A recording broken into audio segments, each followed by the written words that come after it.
Duty হয়েছে, এসে বলছে হুজুর একটা গোপন কথা বলি, কাউকে যেন বললেন না এখানে, তাহলে আমার সমস্যা হবে। কি হয়েছে বলে, আমি যেদিন দায়িত্বে ছিলাম মীর কাশেম আলীর, যেদিন ফাঁসি হবে লোকটাকে যেয়ে বললাম স্যার আর সময় নেই, মাত্র 3 ঘন্টা আছে, আপনি প্রস্তুতি নেন। উনি আমারে বলছে ভাই কারারক্ষী এখনো তো সময় 3 ঘন্টা আছে, আমি 2 ঘন্টা ঘুমাই, তুমি আমারে ডেকে দিও। আল্লাহর কসম, আমি আল্লাহকে সামনে নিয়ে বলছে ও যা যা বলেছে একটাও মিথ্যা কথা না, সবগুলোই এইভাবেই বলেছিল। যে আমি পাহারা দিতে গিয়ে দেখলাম লোকটা ঘুমিয়ে গেল। 2 ঘন্টা পর ওনারে ডাকলাম, ঠিক ঘুম থেকে উঠলো, গোসল করে ওযু করে শেষের নামাজটা শেষ করে একটা চা বানিয়ে বলছে নেন। বললাম স্যার আমি চা খাবো না। আপনার কিছুক্ষণ পরে বলে জানি আমি, আর মাত্র 15 মিনিট আছে।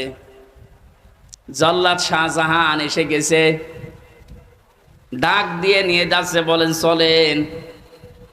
উনি আমারে বলছিল ভাই আমির হামজা আপনাকে আমি বলি, আমিও তো মানুষ, উনিও মানুষ, মাত্র 3 ঘন্টা জ্বরে পর ফাঁসি, তার 2 ঘন্টা ঘুম আসলো কি করে? দিন পাল্টে অলরেডি গেছে। এদিন বদল যখন শুরু হয়েছে, সংস্কার চলছে, যেখানে যেখানে জুলুম অত্যাচার, ছাত্র ভাইরা যারা আছে ঐক্যবদ্ধ হয়ে এই জুলুমের অবসান ঘটানোই লাগবে ইনশাআল্লাহ। বহু ব্রিজ এই দেশে আছে যেখানে ফেরেশতারা মনে হয় টোল নিত। আমার কুষ্টিয়ার এই যে মেহেদি রমি ব্রিজের যে টোল, এক শয়তান নাকি আদায় করতো, 5 তারিখে স্বাধীন হওয়ার পরে বিকালে ওটা উড়িয়ে দিয়েছে, এখন সবাই খুশি।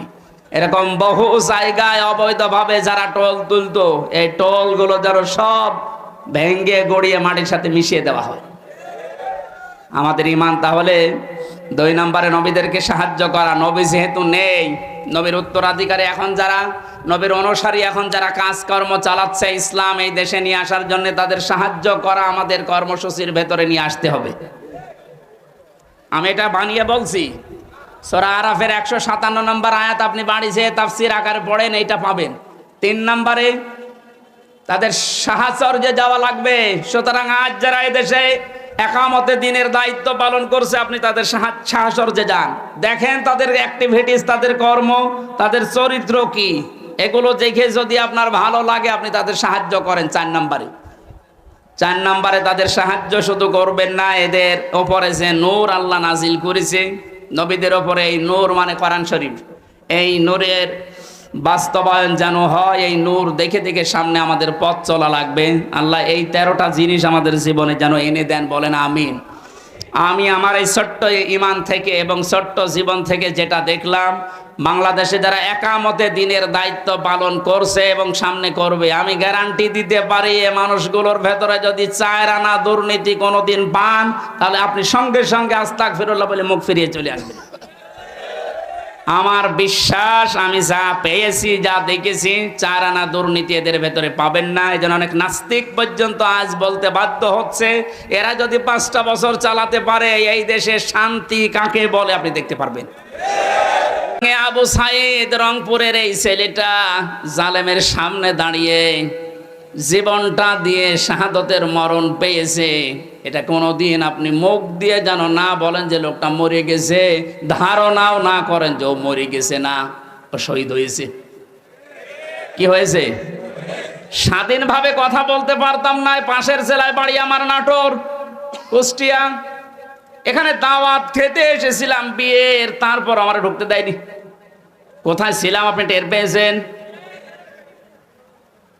স্বাধীনতা পরাধীনতা কি আমরা 17 বছর টের পেয়েছি। স্বাধীনভাবে চলাফেরা করার, বাক স্বাধীনতা ফিরিয়ে দেওয়ার জন্য যে মানুষগুলো জীবন দিয়েছে, মাস্ট বি 100 ভাগ আমি বিশ্বাস করি ওরা সব শাহাদতের মর্যাদা পেয়েছে। এমনকি জালেমের জুলুমের শিকার হয়ে আয়না ঘরেও বহু মানুষ জীবন দিয়েছে, জেলখানার ভেতরে জীবন দিয়েছে। এমনকি কোরআনের পাখিকে অনেকে বলছে উনি স্বাভাবিকভাবে মারা গেছে, না, আমি পাশের ছেলে ছিলাম। উনি 1 নম্বরে, আমি 4 নম্বরে। আল্লামার সাথে আমার একদিন দেখা হয়েছিল, মাত্র 10 মিনিটের জন্যে। উনি এমনি মারা যায়নি, ওনাকে মেরে ফেলা হয়েছে। তার বাস্তব প্রমাণ ওনার মুখের হাসিটা। এখন ভিডিও বের হচ্ছে, জেলার আর সোফারের আত্মীয়রা তারা পরিচয় দিয়ে বলছে ওনাকে জোর করে সই করিয়ে বলেছে আপনি সই করেন, আপনাকে মুক্ত করে দেওয়া হবে নির্বাহী আদেশে। এই কথা বলে বের করে নিয়ে গেছে। উনি তো খুশি আনন্দ যে আমি পরিবারের কাছে ফিরে যাচ্ছি। কিন্তু শয়তান যারা আছে, শয়তানি করে, ষড়যন্ত্র করে, যাকে দায়িত্ব দিয়েছিল এই মোস্তফা জামান, এই একলাঙ্গার, এই যে কি জিনিস এখন আমরা টের পাচ্ছি।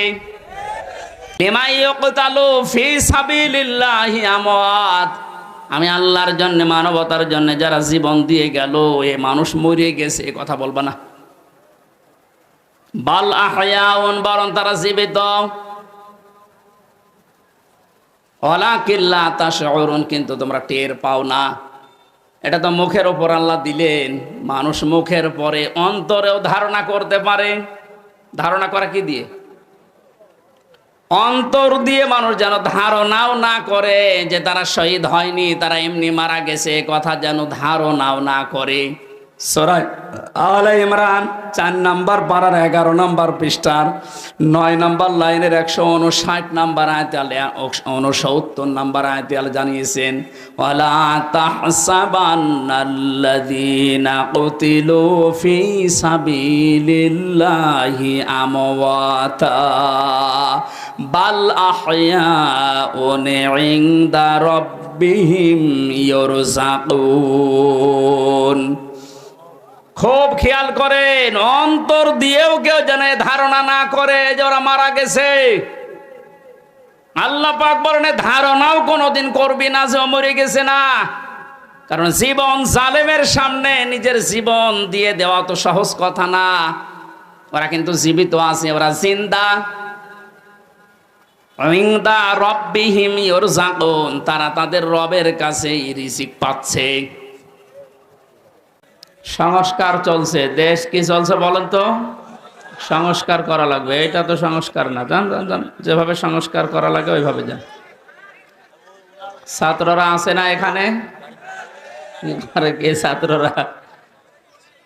বাংলাদেশ জামাতে ইসলামী নাটোর জেলা, এ শব্দটা বললেও আগে ভয় পেতাম, কিন্তু এখন ভয় আছে আমাদের আর। জামাতে ইসলামী নাটোর জেলার শ্রদ্ধাভাজন অ্যাসিস্ট্যান্ট সেক্রেটারি জনাব মাওলানা আব্দুল হাকিম দামাত বারকাতুহুল আলিয়া মাহফিলে বসা আছেন সর্বজন শ্রদ্ধাভাজন ব্যক্তিত্ব, ইসলামী আন্দোলন বাংলাদেশ জামাত ইসলামী নাটোর জেলার সম্মানিত সভাপতি আমির, আমাদের একান্ত প্রিয় বড় ভাই, ইসলামিক চিন্তাবিদ জনাব ডক্টর মীর নুরুল ইসলাম, আতালাল্লাহু উমরাহু ওয়া বারাকাল্লাহু ফি হায়াতি, বলেন আমিন। এতক্ষণ যারা এখনো পর্যন্ত সময় দিতে পারি নাই, আমরা দুঃখিত আপনাদের এই এলোমেলো অবস্থার কারণে। কথা বলেছেন আমার আগে সাবেক চেয়ারম্যান গৌরদাসপুর উপজেলা জনাব মোহাম্মদ আব্দুল আজিজ ভাই, জনাব সিদ্দিকুর রহমান সেক্রেটারি বাংলাদেশ জামাত ইসলামী বড়াইগ্রাম থানা, জনাব আব্দুল মান্নান মোল্লা সদস্য 4 নম্বর ইউনিয়ন নগর ইউনিয়ন পরিষদ। এরপরে যারা আলেম আছেন এখানে, আলেমদের হায়াতে তাজ্জেবা সিহাতে কল্লিয়া কামনা করছি, সকলে বলেন আমিন। সামনে বসা মুসলমান ভাইরা, পর্দার আড়ালের সম্মানিতা মা এবং বোনেরা, প্রাণপ্রিয় নাটোরবাসী, আব্দুল আজিজ ভাই বলছিলেন না যে 17 বছর কথা বলার অভ্যাস নেই, সব ভুলে গেছি। আমাদের অবস্থাও তাই। ওনারা তো তাও দিনের পর দিন একটু বাইরে থাকার, পালিয়ে থাকার সুযোগ পেয়েছে, আর আমরা এমন জায়গায় ছিলাম কথা বলা তো দূরের কথা, হা করাও যেত না, এমন জায়গায় রেখেছিলাম।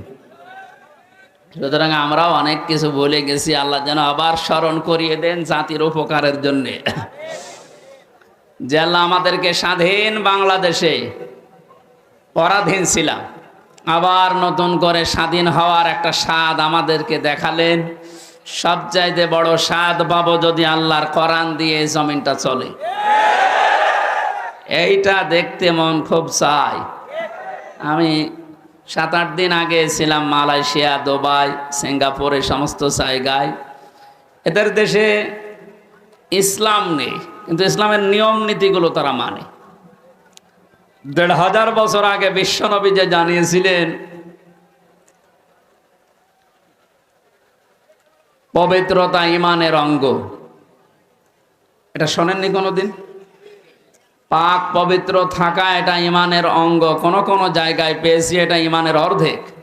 এই শব্দটা নিয়ে চিন্তা করেছিলাম, কিন্তু এত গুরুত্ব দিয়ে কথা বলার কারণ কি? সিঙ্গাপুরে যে দেখলাম এই হাদিসের বাস্তবতা চলছে। আমার সামনে একজন, তার ছেলে একটা ঠোঙা, এই যে চিপস মিষ্টি চকলেট মকলেট খাবার পর এটার ঠোঙ্গা ফেলেছিল রাস্তায়। কোথায় ছিল পুলিশ জানি না, সঙ্গে সঙ্গে এসে এটা ফেলেছে কে? বলছে আমার ছেলে বোঝে না, এই জন্য। না, রাস্তাঘাটে কিছু ফেলা যাবে না, যখন ফেলেছে জরিমানা দেওয়া লাগবে। ধরে নিয়ে গেল থানায়। কি পরিষ্কার পরিচ্ছন্ন, কি মানে জায়গাটা দেখলে মনে হচ্ছে। রাতের বেলা যে বাড়িতে ছিলাম বললাম ভাই মশারি, বলে কিসের মশারি? কোনো মশা নেই এদেশে। কত বড় পরিষ্কার থাকলে একটা মশা চোখে দেখা যায় না বলেন তো? এই জন্য বলছি ওদের দেশে ইসলাম ওরা মানে না, কিন্তু ইসলামের নিয়ম নীতিগুলো দেখলাম ফলো করছে। বিশ্বাস করে না ইসলাম যে শান্তির ধর্ম, এটা বিশ্বাস করে না। তো খ্রিস্টান আর বৌদ্ধ ওই দেশে বেশি, কিন্তু ইসলামের নিয়ম নীতি ফলো করার কারণে, শুধু আইনের শাসন থাকার কারণে, এই 17 বছর অনেকে শুধু মিথ্যা বলে উড়িয়েছে যে আইনের শাসন আমরা প্রতিষ্ঠা করেছি, কিচ্ছু করে না। এই শব্দটা উল্টিয়ে বলা যায় যে বেআইনের শাসন প্রতিষ্ঠা করেছিল। গতকালকে সাবেক অবৈধ আইন মন্ত্রী, অবৈধই বলা যাবে কারণ সরকারও অবৈধ, মন্ত্রীগুলো অবৈধ। ওনারে যখন ডিম উপর দিয়ে মারে, নিচ দিয়ে মারে, বিভিন্ন জায়গায় যখন ডিম দিচ্ছিল, এ থেরাপির কারণে শেষ পর্যন্ত বলেই ফেলেছে একটা দোষও আমার না, সব আমারই উপর থেকে নির্দেশ দিয়েছে হাসিনা। এই কথাটা বলার পরে দেখলাম লোকটা হাসতেছে। আমার মনে হয় ওর তার আমার এই যে এক মামা এসেছে আজকে সাথে কুষ্টিয়া থেকে, অনেক মামা, ওর একটা হালকা তার কাটা আছে। আমার মনে হয় এই বেটারও তার এরকম কেটে গিয়েছে।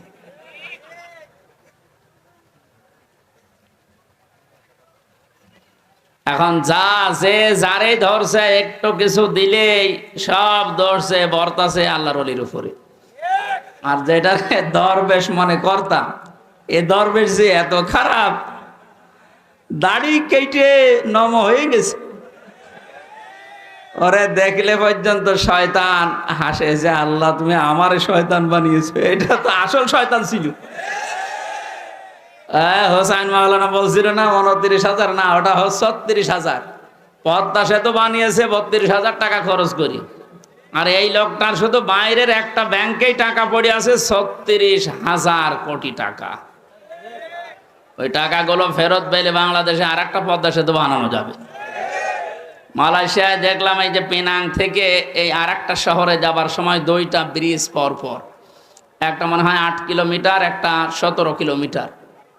এই যে বিশাল বিশাল ব্রিজ তারা বানিয়েছে, বাংলাদেশেও সম্ভব, শুধু এই দরবেশদের টাকাগুলো বাইরে থেকে নিয়ে আসা দরকার। এই জন্য যারা দায়িত্বে আছেন আহ্বান জানাবো, এসব এ দরবেশ হোক আর ধরবেশ হোক, এদেরকে এভাবে বিভিন্ন জায়গা দিয়ে ডিম যখন দিচ্ছে দিন, কি বলবো, এগুলো নিয়ে এই টাকা পয়সাগুলো সব আমাদের দেশে নিয়ে আসেন, এ দেশ ইনশাল্লাহ দাঁড়িয়ে যাবে। আমরা পবিত্র পরিষ্কার পরিচ্ছন্ন হওয়ার কথা বলছিলাম। স্বাধীন দেশে যেহেতু এখন আছি, চর্মচোখে 52 বছর 53 বছর তো আমার বয়স না, আমার বয়স 32-33 বছর। এখানে যারা আছে এরকম বহু বয়সের মানুষ আছে, এ মানুষগুলো সহ আমরা দেখেছি এই 52 বছর বিভিন্ন মানুষে দেশটা চালিয়েছে, কিন্তু কাঙ্ক্ষিত মানের শান্তি আমরা এখনো পাইনি। এখন শুধু বাকি আছে যে কোরআন দিয়ে চললে কেমন দেখা যায়, এটা দেখতে বাকি আছে। এটা আমরা দেখতে চাই কিনা? এটা তো এমনি এমনি হবে? কথা শেষ করি ভাই। এমনি এমনি শুধু দোয়া করে হবে, কাজ করা লাগবে না। সুতরাং কোরআন দিয়ে চালাবে যারা, এরকম মানুষগুলোকে আজ আমরা ওখানে পাঠাতে চাই আর দেখতে চাই চর্মচোখে। আল্লাহ আমাদেরকে তুমি একটু দেখার তৌফিক দাও যে জমিনটা কোরআন দিয়ে চলছে। দল মত নির্বিশেষে আমরা এই অনুষ্ঠানে ইবাদত মনে করে এসেছি। বলেন তো আলহামদুলিল্লাহ। তাআওয়ানু আলাল বিররি ওয়াত তাকওয়া ওয়া লা তাআওয়ানু আলাল ইসমি ওয়াল উদওয়ান। আল্লাহর ঘোষণা, এই পৃথিবীতে তোমরা ভালো কাজে, নেক কাজে একে অন্যকে সাহায্য করো, অন্যায় কাজ করবা না, অন্যায় কাজে সাহায্য সহযোগিতা করবা না। আজ আমরা আহ্বান জানাচ্ছি, রাষ্ট্র যেহেতু সংস্কার আরম্ভ হয়ে গেছে বা চলছে, আমরা সব জায়গায় ইসলাম দিয়ে সংস্কার করতে চাই। নবীর উপরে দরুদ আর সালাম পাঠ করার মাধ্যমে তেলাওয়াতকৃত আয়াত থেকে যেটা লিখে দিয়েছেন এর উপরে ভিত্তি করে আমরা তাফসিরুল কোরআন মাহফিলে তাফসির আকারে কথা বলতে চাই ইনশাআল্লাহ। জবান খোলে কোরআনে কারিম থেকে। আমি যেহেতু 8-9 দিন ছিলাম, মাওলানা মিজানুর রহমান আজহারি ভাই, এরপরে ডেভিড লিও নামে একজন আছে, ইসলামিক চিন্তাবিদ স্কলার, অনেক দামি লোক। এরপরে ডক্টর জাকির নায়েক সাহেবের সাথে দেখা হয়নি, হওয়ার কথা ছিল। এ মানুষগুলোর কাছে মিশে আমি যেই কয়দিন ছিলাম, আমি সবচাইতে বড় বিষয় পেয়েছি, ওনারা আলেমদের কিছু দায়িত্ব কর্তব্য, যেহেতু ওনারাও মজলুম মানুষ, আসবে, দেশে ফিরে আসবে। মিজান ভাই জানিয়েছে আমি কিছুদিনের ভেতরে এই দেশে যাব। আমি বলেছিলাম ভাই দেশে আসার পরে কুষ্টিয়া, আমার জন্মভূমি কুষ্টিয়াতে কোরআনের কথাগুলো চলে না, কারণ যে দুইজন শয়তান এই বাংলাদেশে আল্লাহ পাঠিয়েছে ওই জেলায়, আমার জন্মভূমি, তারপরও আমারে বলতো না। এই যে খুলনা বিভাগের 10-11টা জেলা, একটাতেও আমারে কথা বলতে দিত না। যাওয়ার আগে 144 ধারা জারি হয়ে যেত। এখন যেহেতু সুযোগ এসেছে, ওনাকে বললাম আমার কুষ্টিয়া দিয়ে আপনি কোরআনের কথাগুলো আরম্ভ করবেন। উনি সময় দিতে চেয়েছি, দেখি দেশে আসুক ইনশাআল্লাহ। বাংলাদেশের প্রত্যেকটি জায়গা তখন আর জামাতের প্রোডাক্ট কেউ বলতে পারবে না, যারা বলতো তারা এখন কবরে। আল্লাহ রাব্বুল আলামিন তার কোরআনে কারিমকে যেন উন্মুক্ত করে দেন দেশের জন্য এবং প্রতিষ্ঠা করে দেন। বলেন আমিন। সূরা আরাফ কোন সূরা বলেন তো?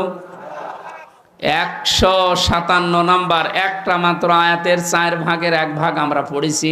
বিশ্বনবীর হাদিস লক্ষ লক্ষ, সেখান থেকে একটা হাদিস নবীজির জামাই হযরতে আলীর বর্ণনা করা, যোগের সাথে মিলিয়ে আমরা তেলাওয়াত করলাম। এই দুইটাকে সামনে রেখে কোরআন যেভাবে তাফসির করা লাগে হক আদায় করে চেষ্টা চালাচ্ছি ইনশাআল্লাহ। এটা যেহেতু মমতাজের কনসার্ট না, সে মহিলার এখন আর কনসার্ট করা সম্ভব না, কারণ তারও দোলাদুলি এখন আর কেউ দেখতে চায় না, ও ফেটেও আর কারো যাচ্ছে না। ফেটে যাচ্ছে না, এখন সারা বাংলাদেশে শুধু আল্লাহর কথা হবে। কারণ মানুষের জিকির করে আমরা বহু দেখেছি, একটা মানুষের আলোচনা, একটা মানুষের জিকির যে পরিমাণ হয়েছিল, যদি আল্লাহর জিকির ওই পরিমাণ এই দেশে হতো, আমরা আল্লাহর ওলি হয়ে যেতাম। আল্লাহরও মনে হয় সহ্যের বাইরে চলে গেছে, নাই তো এত অপমান তো আমি ফেরাউনকেও হতে দেখিনি। আমি তার জীবনী পড়েছি, তাহলে এত অপমান হয়নি। আল্লাহ রাব্বুল আলামিন কোরআনে কারিম কিভাবে মানুষের সামনে উপস্থাপন করা লাগে এটা আমাদের শিখিয়েছেন 1500 বছর আগে। আমরা আল্লাহর ওই ধরনটা সামনে নিয়ে আসি, নাকি আমার মন মতো বলবো না। আল্লাহ পাক বলেন কিতাবুন উনজিলা ইলাইকা ফালা ইয়াকুন ফি সাদরিকা হারাজুম মিনহু লিতুনযিরা বিহি ওয়া যিকরা লিল মুমিনিন। আল্লাহ বলেন এই একটা কিতাব, পৃথিবীতে একটাই মাত্র কিতাবের নাম আল্লাহ জানিয়েছেন, তার নাম কোরআন শরীফ। এই জন্য কবরে যাবার পর মানুষকে যখন জিজ্ঞাসা করা হবে মার রব্বুকা, তোমার রবকে, লোকটা যদি বলে রব্বি আল্লাহ, আমার রব আল্লাহ, সঙ্গে সঙ্গে ফেরেশতারা জিজ্ঞাসা করবে মা দিনুকা, তোমার জীবন ব্যবস্থা কি। লোকটা যদি বলে দিনুন আল ইসলাম, সঙ্গে সঙ্গে ফেরেশতা বলবে মান হাজার রজুল, এই লোকটা কে ছিল? লোকটা যদি বলেও ফেলে হাজা নাবিয়ুনা মুহাম্মাদুর রাসূলুল্লাহ সাল্লাল্লাহু আলাইহি সাল্লাম, সঙ্গে সঙ্গে ফেরেশতারা আর একটা বলবে এই কথাগুলো তুমি পেয়েছো কোথায়? কথা বুঝতেছেন? আপনি পৃথিবীর কোন বইয়ের নাম কিতাবের নাম বললে ফেরেশতারা কিন্তু ওগুলো চিনবে না। আপনাকে সঙ্গে সঙ্গে জবাব দিতে হলে বলা লাগবে আমি কোরআনে পেয়েছি, কারণ ফেরেশতারা এই একটা কিতাব চেনে। আল্লাহ জানে কিতাবন দিয়েছেন, এই একটা কিতাব, এমন দামি কিতাব, এটা আল্লাহর পক্ষ থেকে এই পৃথিবীতে আল্লাহ নিজে পাঠিয়েছেন। নবীজি এই কিতাবুন শব্দটার ব্যাখ্যা করতে গিয়ে হাদিসে জানিয়েছেন মানিত্তাবাল হুদা বিগাইরিল কোরআন আদাল্লাহুল্লাহ। তিরমিজি শরীফের হাদিস। এখানে ডিস্টার্ব হচ্ছে, বাতাস লাগবে না, অ্যাক্টিভ হয়ে শুনবেন। আমি কিন্তু প্রশ্ন করবো, এটা ক্লাস চলছে না? ক্লাসের পরে যে প্রশ্ন করা হয় আমি কিন্তু সামারাইজ করে প্রশ্ন দেব, আন্দাজে সাথে শুনতে এসেছেন না? আল্লাহর নবীর এই কথার ভেতর থেকে দুইটা শিক্ষা আমি পেয়েছি। নবীজি জানিয়েছেন কোরআনে কারিম বাদ দিয়ে পৃথিবীর কোন জায়গায় যদি কেউ ভালো হওয়ার নিয়তে, হেদায়েত পাওয়ার নিয়তেও যায়, আল্লাহ নিজে দায়িত্ব নিয়ে তাকে গোমরা করে দেয়। আমার কথার অর্থ বোঝেন? নবীজির হাদিসের শেষ অংশ ছিল আদাল্লাহুল্লাহ, আদাল্লাহ ইউদিল্লু, সুলাসি মুজাররদ থেকে এসেছে। শব্দটা যদি ভাবে ইফআল থেকে নবীজি বলতেন যে দল্লা আদাল্লাহ ইউদিল্লু, ভাবে ইফআল থেকে শব্দটা আসা, নবী দল্লা ইয়াদিল্লু বলতে পারতেন। দল্লা ইয়াদিল্লু এ শব্দ দিলে বাংলা অর্থ হতো আপনি নিজেই নিজেকে খারাপ বানিয়ে ফেলেছেন, আপনি নিজের জন্য নিজে দায়ী, আর কেউ দায়ী না। কিন্তু আদাল্লাহ শব্দ যখন আসবে বাংলা অর্থ তখন হবে আপনার হয়তো নিয়ত ভালো ছিল, আপনি কোন জায়গায় গিয়েছিলেন যে ভালো হয়ে যাব, কিন্তু কোরআন সেখানে ছিল না। এই জন্যে আল্লাহ রাগ করে নিজে দায়িত্ব নিয়ে আপনাকে আরো খারাপ বানিয়ে দেবে। এটার জন্য সবচাইতে বড় কারণ হচ্ছে এই পৃথিবীতে একটাই মাত্র কিতাব আল্লাহ মানুষকে হেদায়েত দেওয়ার জন্য সর্বশেষ পাঠিয়েছেন, তার নাম কোরআন শরীফ। কোরআন বাদ দিয়ে হেদায়েত দেওয়ার মতো কোনো কিতাব কিয়ামত পর্যন্ত আর নেই। কথা বুঝতেছেন? এজন্য সর্বপ্রথম আয়াত দেখবেন যালিকাল কিতাবু লা রাইবা ফি, কিতাবের আগে আলিফ লাম আছে। আল্লাহ নির্ধারিত করে জানিয়েছেন একটাই মাত্র কিতাব যেটা মানুষকে হেদায়েত দিতে পারে, তার ভেতরে কোনো সন্দেহ নেই, ভুল নেই, অবকাশও নেই। হাদিসের ব্যস্ততায় আমি যেটা পেয়েছি, ও বাংলার জনগণ, কোরআন যেখানে নেই ওই রকম জায়গায় এখন থেকে যদি আপনি ভালো হওয়ার নিয়তেও যান, আপনাকে আমির হামজা খারাপ বানাবে না, খারাপ বানিয়ে দেবে কে? এবার এক বাক্যে বলবেন হেদায়েত দেওয়ার একচ্ছত্র মালিকানা হামজার? বলেন। নবীজির? কার? আল্লাহ ছাড়া পথ কেউ দেখাতে পারে না, হেদায়েত দিতে পারে না। উনি যদি বলেন আমি তোকে খারাপ বানাবো, বলেন তো কে আছে আপনাকে পথ দেখাবে? বলেন। এই জন্যে আমার শেষ কথা, ফাইনাল কথা এইটাই, আজকে থেকে সিদ্ধান্ত দৃঢ়ভাবে নেওয়া লাগবে। কোরআন যেখানে নেই, সে যত বড় বাবার দরবার হোক, যত বড় রাজনৈতিক দল হোক, যেখানে কোরআন চলে না, কোরআনের কর্মসূচি নেই, আমি ওখানে যাব না। ওখানে যদি আমি ভালো হওয়ার নিয়তেও থাকি, তাহলে আমারে খারাপ বানিয়ে গোমরা বানিয়ে জাহান্নামে পাঠাবে কে? আমার মনে হয় এই ওয়াজটা যদি আজ আমরা বাংলার 18 কোটি জনগণের ভেতরে 10 কোটি মানুষও মেনে নিতে পারি, এদেশে আমরা গোমরাহি থেকে মুক্ত হব। আল্লাহ রাব্বুল আলামিনের হেদায়েত আমাদের জন্য আম হয়ে যাবে। আশা করছি আপনি কথাটা মেনে নেবেন আপনার প্র্যাকটিক্যাল জীবনে, যে কোরআন যেখানে নেই ওই রকম দলে আমি আজকে থেকে আর নেই। এটা শুধু সামিয়ানার নিচ পর্যন্ত শেষ, বাইরে নিয়ে যাবেন তো? যেখানে কোরআন নেই, তাহলে যদি আপনি জানো ভালো হওয়ার নিয়ত আপনার ছিল, কিন্তু আপনাকে আল্লাহ ভালো রাখবে না। শ্বশুরকে মানুষ অনেকে বাবা বলে ডাকে, এটা হারাম না, জায়েজ আছে। কিন্তু নিজের বাবার সামনে যদি বারবার শ্বশুরকে আব্বাজান বলেন, লোকজন জিজ্ঞাসা করে এইটাকে, এটা আমার শ্বশুর আব্বা, আর এইটা চিনি না, বাবার রাগ হবে না? বাবা বলা জায়েজ আছে বলে আপনি একেবারে সব সময় মুখে ফেনা তুলে ফেলবেন আব্বাজান বলে? আসল যেটা জন্মদাতা বাবা, ওর কোনো খবর নেই। ওনার মনে যেমন দুঃখ লাগার সম্ভাবনা আছে, কোরআনে কারীম আল্লাহ হেদায়েত দেওয়ার জন্য পাঠিয়েছেন। এইটা বাদ দিয়ে সত্যি যদি আপনি কোনো জায়গায় আপনার নিয়ত ভালো নিয়েও যান, আল্লাহ কিন্তু দায়িত্ব নিয়ে আপনাকে খারাপ বানিয়ে দেবে। আল্লাহ এই জন্য শব্দটা প্রথমেই দিয়েছেন কিতাবুন, এই একটা কিতাব।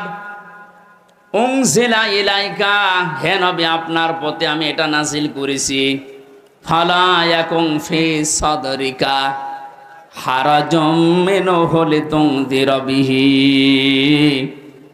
এই কিতাব দিয়ে যখন ওয়াজ করবেন, এই কিতাব দিয়ে আপনার উম্মতদেরকে যখন সতর্ক করবেন, তখন আপনার মনের ভেতরে যেন কোনো সংকীর্ণতা না আসে। হারাজন শব্দের ব্যাখ্যা পেয়েছি আমি তাফসিরে দুইটা, একটু খেয়াল করেন। এক নম্বরে কোরআনে কারীম দিয়ে যখন আপনি মানুষকে বোঝাবেন, তাফসির করবেন, ব্যাখ্যা বিশ্লেষণ দিবেন, তখন আপনার মনের ভেতরে যেন এই ধারণা না আসে, না জানি অনেকের আবার মন খারাপ হয় কিনা। এরকম মানুষ দেশে ছিল না? কোরআন দিয়েই বলতো, কিন্তু কেটে যেত, চেপে যেত, গোপন করতো, মনে মনে ভাবতো সব যদি কোরআনের কথা ওপেন ভাবে এভাবে খোলাখুলি বলি, সবার মন পাওয়া যাবে না, অনেকে আমার উপর মন খারাপ করবে। এই জন্য নবীজিকে আল্লাহ প্রথমে এই শব্দ দিয়ে জানিয়েছেন, আপনি যখন কোরআন প্রচার করতে যাবেন, তখন আপনার মনের ভেতরে যেন কোনো সংকীর্ণতা কাজ না করে যে কে কি বলল।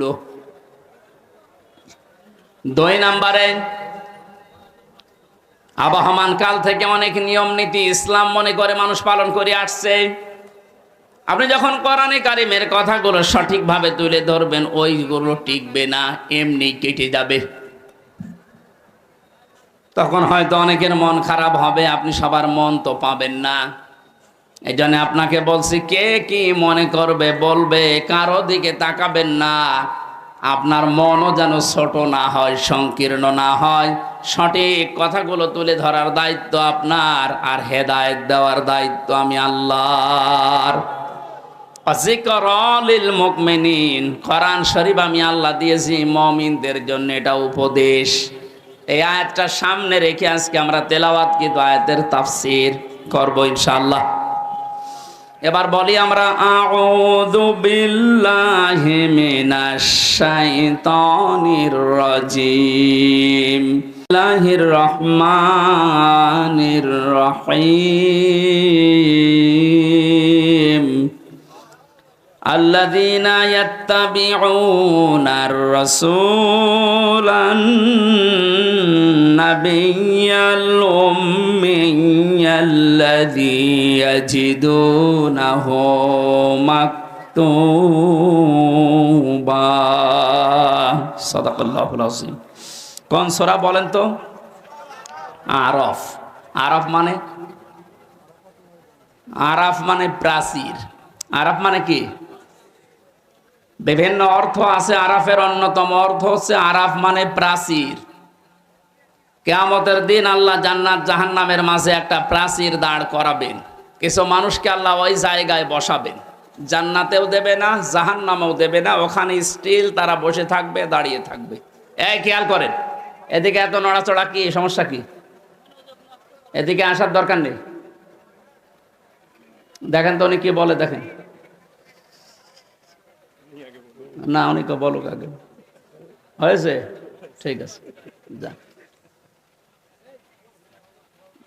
না, আপনি যদি আমল করতে না পারেন তাহলে তো আসার দরকার নেই। নামকরণ বলছে, তাফসির করার জন্য 13টা জিনিস সামনে রাখা লাগে। আমরা উসুলে তাফসিরের যে নিয়ম পড়েছি, এখানে কত আলেম বসে আছে দেখতে পাচ্ছেন না? নাকি ফাটা যায় একজনকে লাগিয়ে দেব? ছাতা করলে কি এবাদত থাকবে? এটা কষ্ট হচ্ছে গরমে আমাদের, তারপরও যেহেতু এটা এবাদত, এই কারণে আমরা বসে আছি কিছু নেওয়ার জন্য, নাকি? আরাফ, কি নাম বললাম? এটা একটা প্রাচীর, জান্নাত জাহান্নামের মাঝে আল্লাহ রাখবেন। নামকরণের ভেতরে আমি তাফসিরে তাবারি থেকে বলছি এটা। নবীজি বলেন, সাহাবীরা, এখানে আল্লাহ যাদেরকে বসাবেন এদেরকে জান্নাতেও দেবে না, জাহান্নামেও দেবে না, একেবারে স্টিল। প্রশ্ন করলেন সাহাবী, হে নবী, এদেরকে আল্লাহ জান্নাতে দিচ্ছে না, কারণ কি? বিশ্বনবী জানিয়েছেন, এই মানুষগুলোকে আল্লাহ জান্নাতে দেবে না, তার অন্যতম কারণ এরা মা বাবার সাথে খারাপ আচরণ করত। এরা নামাজ পড়েছে, রোজা রেখেছে, ভালো ভালো কাজের আঞ্জাম দুনিয়ায় দিয়েছে, দান সাদগা এদের সব ছিল, শুধু একটা বিষয়, পারিবারিক জীবনে মা বাবার সাথে এদের ভালো ব্যবহার ছিল না। এজন্য কোরআনে কারিমে আল্লাহ জানিয়েছেন, ক্বাদা রাব্বুকা আল্লা তা'বুদু ইল্লা ইয়্যাহু ওয়া বিল ওয়ালিদাইনি ইহসানা। আমি আল্লাহ রায় দিয়েছি। রায় দিচ্ছেন কে? আমি আল্লাহ রায় দিয়েছি, ফয়সালা করেছি, সিদ্ধান্ত নিয়ে ফেলেছি যে আমি আল্লাহ ছাড়া কারো ইবাদত করা যাবে না, আর মা বাবা যাদের আছে তাদের সাথে ভালো ব্যবহার করা লাগবে। আয়াতের ভেতরে 2টা বিষয় বেশি। কয়টা? এই যে আল্লাহর ইবাদত করা লাগবে, আল্লাহর আইন মানা লাগবে, কোনো প্রশ্ন করা যাবে? বলেন বলেন, আপনার বুঝে আসুক বা না আসুক, আল্লাহর আইন, আল্লাহর ইবাদত মাস্ট বি। আপনাকে এই জন্য আল্লাহ বানিয়েছে। তাহলে আল্লাহর আইন মানা এটা ফরজ। আল্লাহর আইন মানা কি? আরো জোরে বলেন। মা বাবার আইন মানা কি? না না, এই শোনেন আপনি, মাঝখানে ওয়া আল্লাহ দিয়েছেন, খেলা করার জন্য দিয়েছেন। ওয়া বিল ওয়ালিদাইনি ইহসানা। মা বাবার আইন মানা ফরজ না, মা বাবার সেবা করা ফরজ। মা বাবার পেছনে খরচ করা, তাদের সেবা শুশ্রূষা করা, এটা কিন্তু নফল না, মুস্তাহাব না, মুবাহ না। এটা আল্লাহর নামাজ যেমন পড়েন ঠিক ওই রকম ফরজ। এ মানুষগুলো এই কাজ করে না, এই জন্য আল্লাহ এই জায়গায় দাঁড় করিয়ে রেখেছে। সাহাবী বলেন, হে নবী, এদেরকে আল্লাহ জাহান্নামে দেয় না কেন? তাহলে বিশ্ব নবী বলেন, সাহাবীরা, এই মানুষগুলো দিন কায়েমের জন্য দুনিয়ায় আন্দোলন করেছে, চেষ্টা চালিয়েছে, এই কারণে জাহান্নামও দেয় না। তাহলে হাদিস থেকে বোঝা যায়, দুনিয়ায় যারা দিন কায়েমের জন্য চেষ্টা চালাবে, সংগ্রাম করবে, মুজাহাদা করবে, এ মানুষগুলোর জন্য জাহান্নামের আগুন হারাম। আমরা জাহান্নামে যেতে চাই না, কারণ যারা আমরা ইসলাম এই পৃথিবীতে দাঁড় করানোর জন্য, কায়েম করার জন্য চেষ্টা চালিয়ে যাচ্ছি, খাদেম হিসাবে, কামলা হিসাবে, আমাদেরকে আল্লাহ জাহান্নামে দেবেন, আপনি বিশ্বাস করতে পারেন। তো পারিবারিক জীবনে যেন এমন কোনো কাজ আমরা না করি যে না আমরা জান্নাতেও যেতে পারছি না। এখন একটা ছোট্ট প্রশ্ন এখানে আছে, আজ হাজার লক্ষ পরিবারে আমরা অনেকেই চেষ্টা করে যাচ্ছি যে পারিবারিক জীবনে আমরা শান্তি সুখে কাটাবো, যেন জাহান্নামে যাওয়া না লাগে মা বাবার সাথে আচরণ খারাপ করার কারণে। তো অনেক পরিবারে আমরা বাস্তবে দেখতে পাচ্ছি, স্ত্রীর কারণে আর স্ত্রীর মা বাবার এই কুপরামর্শের কারণে অনেক সংসারে সন্তান মা বাবার সাথে ভালো আচরণ করতে পারছে না। সম্মানিতা মা বোন যারা বিভিন্ন জায়গায় বসে আছেন, শুধু নামাজ পড়া আর পর্দা করা ইবাদত না, মানুষের সাথে মুআমালাত, মুআশারাত, পারিবারিক জীবনে নিজের নিকট আত্মীয় স্বজনের সাথে ভালো ব্যবহার করা ইবাদত। এটা আজ হাজারো পরিবারে নেই। এই জন্য অনেক মানুষ ইসলামও সঠিকভাবে মানতেও পারছে না। বাস্তবতায় সে দান সাদগা, নামাজ, রোজা, হজ, যাকাত বহু কিছু করছে, পারিবারিক জীবনে স্ত্রীর শুধু মন ছোট থাকার কারণে নিজেও বাধ্য হয় স্ত্রীর কারণে মা বাবার সাথে খারাপ ব্যবহার করতে। আপনি কিন্তু আমাকে আরাফ নামক জায়গায় দাঁড় করাতে বাধ্য করছেন। সুতরাং স্ত্রী যারা এসেছেন ওরা মন উদার করবেন, মনে করবেন যাদের বাড়িতে আসলাম এগুলো আমার মা আর বাবা। আমি হাজারো মেয়ে লোককে দেখেছি নিজের মা বাবা দোষ করলেও কিছু মনে করে না, মাফ করে দেয়, মানিয়ে নেয়। তো শ্বশুর শাশুড়ি একটু ভুল করলে মানাতে পারে না, তখন স্বামীর কাছে আস্তে আস্তে কানে কানে কথা তুলে দেয়। এরকম মহিলা দেশে নেই? শ্বশুর শাশুড়ি যারা বসে আছেন ওরা তো এখন বগল বাজাচ্ছে যে কাজ হচ্ছে। কোরআনে কারীম জানিয়েছে ওয়াকুলু লিন-নাসি হুসনা, মানুষের সামনে হাসি মুখে ভালো কথা বলবা, এটা একটা সাদকা দেওয়ার সওয়াব হয়ে যাবে। আপনি শ্বশুর আর শাশুড়ি হয়েছেন তাতে কি? মেয়েটা আজ 18 বছর 20 বছর 22 বছর পরে আপনার বাড়িতে এসেছে, এটাকে নিজের মেয়ের মতো মনে করতে পারেন না। আল্লাহর কসম, আমি আল্লাহকে সামনে নিয়ে বলছি, সাক্ষী করে বলছি, সত্যি যদি মা আর বাবা নিজের মেয়েকে নিজের ছেলেকে যে নজরে দেখে, পুত্রবধূকে এই নজরে যদি দেখতে পারতো, আমরা হাজারো সন্তান আরাফ নামক জায়গায় থাকতাম না। এদের আহ্বান জানাচ্ছি, আমরা তো চেষ্টা করছি কিন্তু আপনাদের এই ছোট মনের কারণে পারছি না। আপনার মনটা উদার করেন, কি করবেন আপনি দুনিয়ার এই সয় সম্পদ দিয়ে যদি জাহান্নামে যাওয়া লাগে? আল্লাহ আমাদেরকে আরাফ নামক এই জায়গায় যেন দাঁড় করিয়ে ভাগ্য হত না করেন। নবীজি কিন্তু হাদিসের শেষে আর বলেননি যে এরা যাবে কোথায়। বলেন তো এই হাদিসে পর্যন্ত থাকলে কি দাঁড়াচ্ছে অর্থ? জান্নাতেও যেতে পারছি না শুধুমাত্র এই কারণে, জাহান্নামও আল্লাহ দিচ্ছে না আমি ইসলামী আন্দোলন করার কারণে। অথচ এই জায়গায় যদি দাঁড়িয়ে থাকা লাগে আবাদান আবাদান, আমার মতো হতভাগ্য মানুষ আর আছে। আল্লাহ আমাদেরকে হেফাজত করুন, বলেন আমিন। মক্কায় নাজিল হয়েছে সূরাটা, 206টা আয়াত আছে, 16টা রুকু আছে। ক্রমিক নাম্বার হিসাবে কোরআনে কারিমের এটা 7 নাম্বার সূরা। মাত্র একটা আয়াতের 4 ভাগের 1 ভাগ পড়েছি। আয়াতের ভেতরে 3টা বিষয় আমরা আলোচনা নিয়ে আসব। 1 নম্বরে আমাদের নবী মুহাম্মদ রাসূলুল্লাহর 3টা গুণ আল্লাহ দিয়েছেন। কয়টা? যেহেতু বর্তমান প্রেক্ষাপটের সাথে আয়াতের একেবারে হুবহু মিল আছে। 2 নম্বরে আল্লাহর নবীর কর্মসূচি ছিল এই দুনিয়ায়, আয়াতের ভেতর থেকে আমরা 6টা পেয়েছি। কয়টা? 3 নম্বরে আমরা যারা তার উম্মত এখন দাবি করব কিয়ামত পর্যন্ত, তাদের কর্মসূচি হবে, তাদের করণীয় হবে 4টা। তাহলে নবীজির পরিচয় তুলে ধরা হবে আয়াত দিয়ে 3টা, বিশ্বনবীর কর্মসূচি তুলে ধরা হবে 6টা, আর আমাদের করণীয় তুলে ধরা হবে 4টা। সব মিলে 13টা। কয়টা? এই 13টা বিষয় আজকের আলোচনায় আছে। আমরা একটা একটা করে তাফসীর আকারে শুনছি। আপনারা আছেন তো? আল্লাহ পাক বলেন আল্লাযীনা ইয়াত্তাবিউনার রাসূলান নাবিয়্যাল উম্মিয়্যা, তোমরা অনুসরণ করো, ইত্তেবা করো, দেখে দেখে চলো। এই যে তাবউন শব্দটা আছে, আমি 12 সালে যখন আলোচনা আরম্ভ করেছিলাম বিশ্ববিদ্যালয়ের 2nd ইয়ারে থাকতে, ওই সময়ে তাবউনের ব্যাখ্যা বলেছিলাম। অনেকে ইন্টারনেটে এটা দেখেছেন, মনে আছে আপনাদের? তাবউন মানে কি?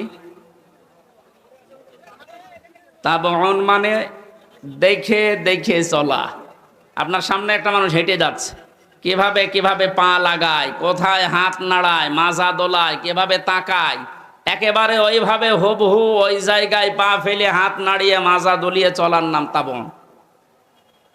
আল্লাহ পাক এখানে ইত্তেবা দিয়েছেন, আল্লাযীনা যারা ইয়াত্তাবিউনা অনুসরণ করছে, করবে। এটা মোজারে, বর্তমান, ভবিষ্যৎ, প্রেজেন্ট, ফিউচার। কার অনুসরণ করছে, করবে? রাসূলান নাবিয়্যাল উম্মিয়্যা, বিশ্বনবীর পরিচয় আল্লাহ এখানে দিয়েছেন 3টা। 1 নম্বরে রাসূল ছিলেন তিনি, 2 নম্বরে তিনি ছিলেন নবী, 3 নম্বরে তিনি ছিলেন উম্মি। এবার আসেন তো, রাসূল কাকে বলে, নবী কাকে বলে, উম্মি কাকে বলে? এ পৃথিবীতে বহু নবী এবং রাসূলের কথা আমরা শুনেছি। 1,24,000 নবী রসুলের কথা আমরা জানি। পৃথিবীতে আল্লাহ মানুষকে হেদায়েত দেওয়ার জন্য, পথ প্রদর্শন করার জন্য পাঠিয়েছেন। এতগুলো নবীর জীবনী কর্ম পদ্ধতি বলতে বলতে তো সময় চলে যাবে। আমি গুরুত্বপূর্ণ কয়েকটা নবীর জীবনী থেকে বলছি। যত নবীকে আল্লাহ দুনিয়ায় দাওয়াতি কাজ করতে পাঠিয়েছিলেন, সবচাইতে বেশি কষ্ট সহ্য করেছিলেন হযরতে মুহাম্মাদুর রাসূলুল্লাহ। এনার পরে যার নামের তালিকা পাওয়া যায় তিনি হযরতে ইব্রাহিম আলাইহিস সালাম। এনার পরে যার নামের তালিকা আছে হযরতে নূহ আলাইহিস সালাম। এনার পরে যাদের নামের তালিকা আছে সিরিয়াল হিসাবে, আল্লাহ পাক কোরআনে কারিমে জানিয়েছেন, শারআ লাকুম মিনাদ-দীনি মা ওয়াসসা বিহি নূহা ওয়াল্লাযী আওহায়না ইলাইকা।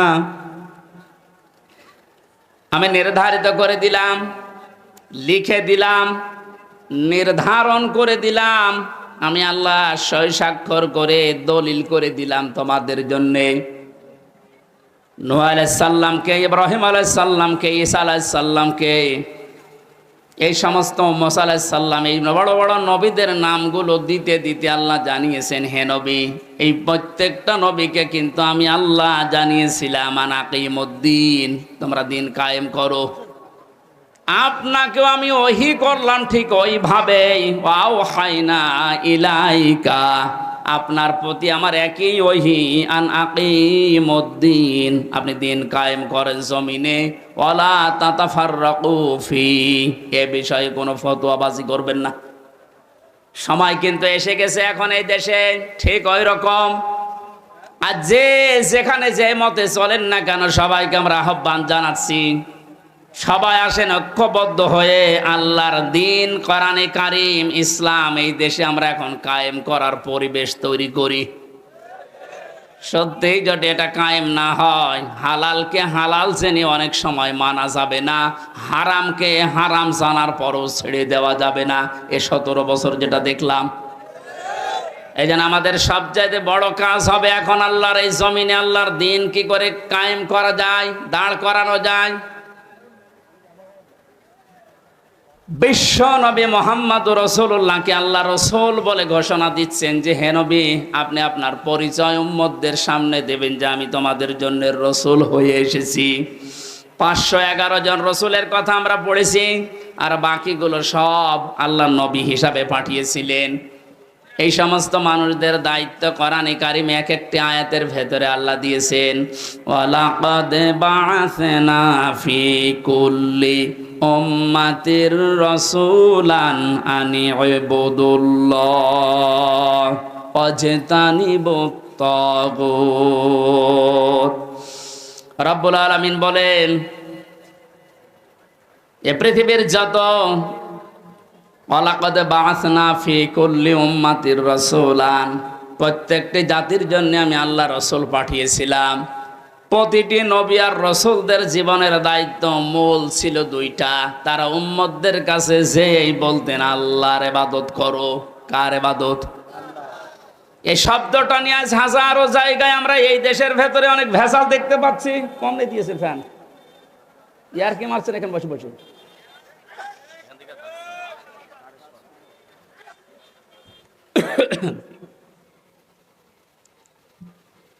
এই যে ইবাদত, এই শব্দটা ব্যাপক অর্থবোধক একটা শব্দ। এটা নিয়ে আজ হাজারো ঝামেলা ভেজাল তৈরি করে শব্দটাকে আজ কলঙ্কিত করে ফেলেছে অনেকে। এই জন্য সতর্ক হওয়ার সময়, সংস্কারের সময় যখন চলছে, আমরা এখন সতর্ক এবং সংস্কার এই মন নিয়ে আমরা ইবাদত করব।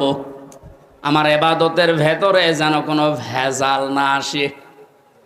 গাড়ি গাড়ি ইবাদত করা লাগবে, কোরআনে আল্লাহ এমন দেয়নি। ইবাদত করো, আখলিস দীনাকা ইয়াকফিকাল আমালুল কলিল। তোমার ঈমানটা যদি খাঁটি হয়, কাজকর্ম আমল যদি কম হয়, আমার আল্লাহ মাফ করে দেবে। আমাদের অনেকের কাজ কারবার দরবেশ বাবার মতো গাড়ি গাড়ি দেখতে পাচ্ছি। ওর একটা বক্তব্য শুনেছিলাম কয়েকদিন আগে, ও বলেছে কোরআনেও সমস্যা আছে। এই নামটা নিয়ে, আহলে হাদিসের নাম নিয়ে অনেক মানুষ আজ মানুষকে ধোঁকা দিচ্ছেন। আহলে হাদিস এ শব্দটা খারাপ না, কিন্তু শব্দটা নিয়ে আজ ধোকা দিয়ে বোকা বানিয়ে অনেকে এখনো পর্যন্ত জালেমদের পা চাটতেছে। কালকের বক্তব্য ছিল একজনের রফিক নামে, আমি নাম নিয়েছি এই কারণে চেনার জন্য। এই লোকটা জানাচ্ছে এখন জনগণকে আবু সাইদ নামে এই ছেলেটা শহীদ হয়নি, ও নিজে আত্মহত্যা করেছে।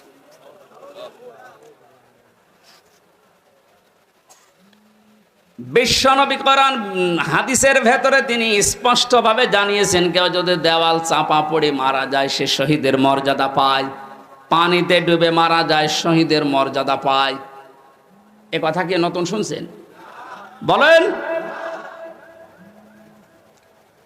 আগুনে পড়ে যদি কেউ মারা যায় সে যদি শহীদের মর্যাদা পায়, অ্যাক্সিডেন্ট করে মরলে যদি শাহাদাতের মর্যাদা পায়, এই পৃথিবীর ময়দানে জালেমদের জুলুমের সামনে মোকাবেলা করতে গিয়ে নিজের জীবনটা যে দিয়ে দিল, তাকে আপনি শহীদ বলতে আপনার অসুবিধা লাগে কোন জায়গায় বলেন তো দেখি?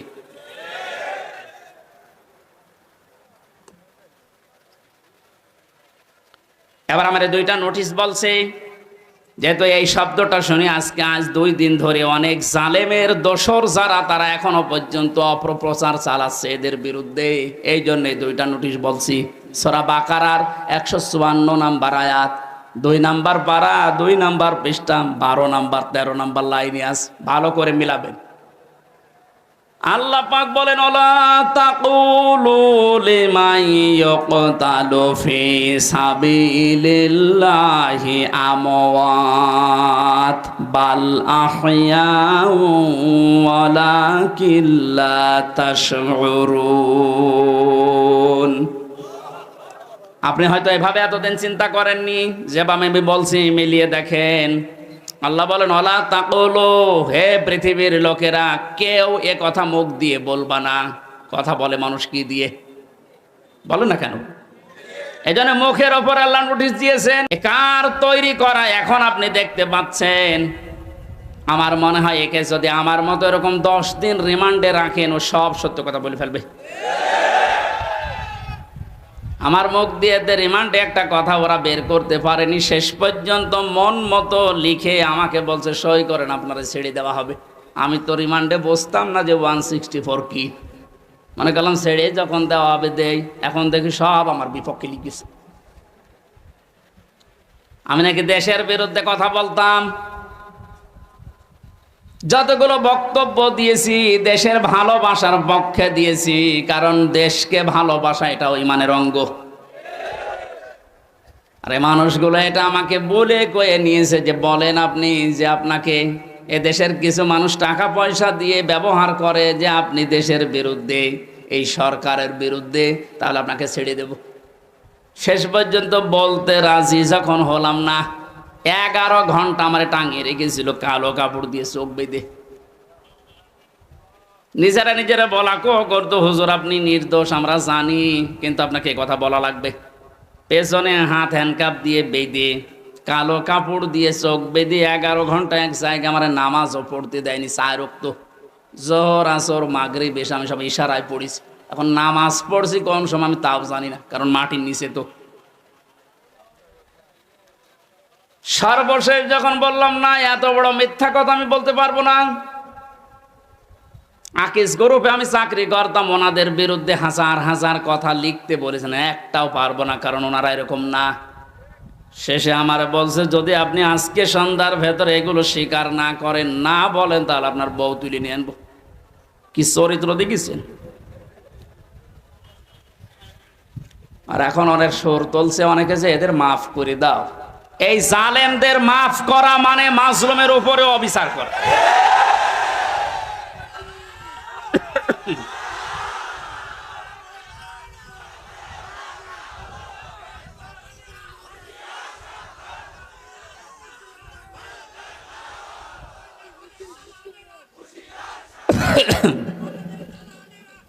আমার ভাইরা, আপনি আমান আজমের জীবন ফিরিয়ে দিতে পারবেন? ব্যারিস্টার আরমানের স্ত্রীর কাছে আপনি কি জবাব দেবেন বলেন? কোথায় পৌঁছিয়েছেন তার জীবনটা? কি ট্যালেন্টেড সন্তান ছিল মীর কাশেম আলীর। আমি জেলখানায় থাকতে এক কারারক্ষী এসে আমার কুতুবউদ্দিন ওর বাড়ি রাজবাড়ি, রাত 12টার পরে যখন ডিউটি হয়েছে এসে বলছে, হুজুর একটা গোপন কথা বলি, কাউকে যেন বললেন না এখানে, তাহলে আমার সমস্যা হবে। কি হয়েছে বলে, আমি যেদিন দায়িত্বে ছিলাম মীর কাশেম আলীর, যেদিন ফাঁসি হবে লোকটাকে যেয়ে বললাম, স্যার আর সময় নেই, মাত্র 3 ঘন্টা আছে, আপনি প্রস্তুতি নেন। উনি আমারে বলছে, ভাই কারারক্ষী এখনো তো সময় 3 ঘন্টা আছে, আমি 2 ঘন্টা ঘুমাই, তুমি আমারে ডেকে দিও। আল্লাহর কসম, আমি আল্লাহকে সামনে নিয়ে বলছে, ও যা যা বলেছে একটাও মিথ্যা কথা না, সবগুলোই এইভাবেই বলেছিল।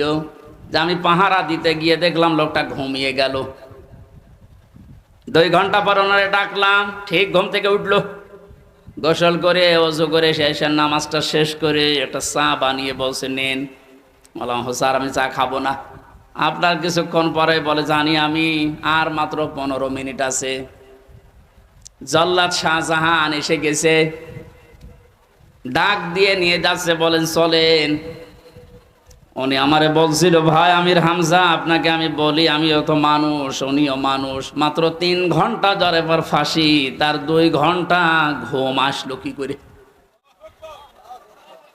এই লোকটার সন্তান ব্যারিস্টার আরমান, উনি কিন্তু ওই সময় জানে যে তার ছেলে গুম হয়ে আছে, মরে গেছে না বেঁচে আছে তাও জানে না। বাংলাদেশ না, বিশ্বের ভেতরে যদি আমার মনে হয় 100 জন মানুষ থাকে যে মানুষকে কর্মসংস্থান তৈরি করে দেয়, তার ভেতরে মীর কাশেম আলী একজন। কত কিছু দুনিয়ায় তার ছড়িয়ে আছে, আপনি হিসাব করতে পারেন কি? হামজার মতো সে, তার স্ত্রী সন্তান কোথায় আছে সে কিচ্ছু জানে না। এই কঠিন মুহূর্তে তার নিজের হাজারো যারা অনুসারী, তার সহকর্মী যারা, হাজার হাজার মানুষ পালিয়ে বেড়াচ্ছে, জেলখানায় আছে, আটক আছে, মরে গেছে, এসব কিছু তার কাছে সংবাদ আসতেছে। এমন কঠিন সময়ও লোকটা 2 ঘন্টা ঘুমিয়েছে। এমনি ঘুম আসবে না, অবশ্যই আমার আল্লাহ তাকে সূরা হামিম সেজদার 30 নাম্বার আয়াত ফেরেশতা দিয়ে শুনিয়েছে। কোরআনে কারীম জানিয়েছে, ইন্নাল্লাযীনা ক্বালু রাব্বুনাল্লাহু সুম্মা ইসতাকামু তাতানাজ্জালু আলাইহিমুল মালাইকা আল্লা তাখাফু ওয়া লা তাহজানু ওয়া আবশিরু বিল জান্নাতিল্লাতী কুনতুম তুআদুন। আল্লাহ পাক বলেন, যারা এই কথা বলে যে আল্লাহ তুমি আমাদের রব, আমি টিকে আছি এ কথার উপরে, আল্লাহর সঙ্গে সঙ্গে তার বিপদে আপদে পড়লেই ফেরেশতা নাজিল করবে। এই জন্য তাতানাজ্জালু দিয়েছেন আল্লাহ, 1 জন 2 জন পাঠায় না, মালাইকা বহু বচন, হাজারো ফেরেশতা তার জন্য আল্লাহ পাঠিয়ে সান্ত্বনা দেয়। আল্লাহ তাখাফু, কোনো ভয় নেই, কোনো চিন্তা নেই। ওয়াবশিরু বিল জান্নাহ, ওই জান্নাতের সুসংবাদ গ্রহণ করো, আল্লাতী কুনতুম তুআদুন, যার ওয়াদা আল্লাহ করেছে। আমার মনে হয় ঠিক মীর কাশেম আলী শহীদ, উনি আল্লাহর ফেরেশতাদের দ্বারা শুনতে পেয়েছিলেন, সন্তান ব্যারিস্টার আরমানের জন্য চিন্তা নেই, হাজার হাজার সহকর্মীর জন্য চিন্তা নেই, ওগুলো আল্লাহ সব দেখবে, তুমি জান্নাতে প্রবেশ করো। তাছাড়া আর কি করে ঘুম এসেছে আমার তো বিশ্বাস হয় না। আমিও তো ছিলাম, আমার তো ঘুম আসতো না, রাতের পরে রাত আমি বিনা ঘুমে কাটিয়েছি। ঘুম আসে না, কি করবো? 2-3টা ঘুমের বড়ি খেয়েও ঘুম আসে না। অথচ লোকটার 2 ঘন্টা 2.5 ঘন্টা পরে ফাঁসি, আর বলছে আমি 2 ঘন্টা ঘুমিয়ে নেই। আপনি কি যা তা মনে করেন এটা? এই লোকটার সন্তান ব্যারিস্টার আরমান, 8টা বছর তার স্ত্রী জানতো না যে লোকটা বেঁচে আছে না মারা গেছে। গতকালকে তিনি একটা ভিডিওতে বলছিল, আমি আমার পরিবারের আশা ছেড়ে দিয়েছিলাম, কারণ খাবার দিত পচা খাবার, অধিকাংশ সময় আমার রোজা রেখে কাটানো লাগতো।